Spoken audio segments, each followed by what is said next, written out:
The Almond Cow Milk Maker machine has two main pieces, the base and the top. There's also a power plug. It plugs in below the handle right here and then as well into the wall. The top of the machine has just one button. It's this cow right here, and then on top of that, that circle is a light. It flashes green while it's blending, and then when it's solid, it's done. Inside here, we have this plastic container. This is for if you're going to make creamers. And then here we have the basket part that detaches, and here is the blender blade. This basket is what you put your oats or your nuts into, and then you attach that to the blade. So here in the pitcher part, it's hard to see, but it has a minimum and a maximum line. You fill it with water to that line or whatever liquid you're using. So here I have it in between the minimum and the maximum line. And then I'm going to start putting my nuts into the basket. For this example, I'm making almond milk, and I did soak my nuts, but you don't have to. There's tons of different recipes using this machine.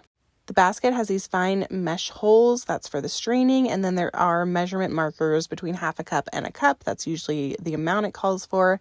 Here you attach the blade to that basket attachment just by rotating it left, and then you put the whole top back onto the base. Once the top is secure, you then plug the machine in, so one end of the power cord goes into the base at the bottom of the handle, and the other side goes into the wall. When it's plugged in, that light is green, and then you push the button, the cow, to start it. It's going to flash, showing that it's blending, and when it's done, it's going to be the solid green. Once it's done, you don't have to take the top off of it in order to pour it into a pitcher or whatever you're going to store your milk in. Here's an example without the top taken off of pouring. I prefer to take the top off just to strain the pulp a little bit better. So let me show you. I'll take the top off. And here you can see there's milk foaming where the basket is. To remove the basket where the nuts are, again, you just twist it and pull down.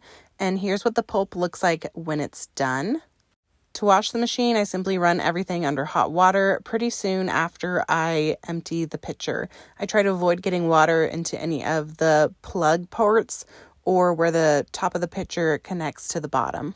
We've had this machine for over 3 years and we use it almost weekly. It's still held up great. We love this machine so much.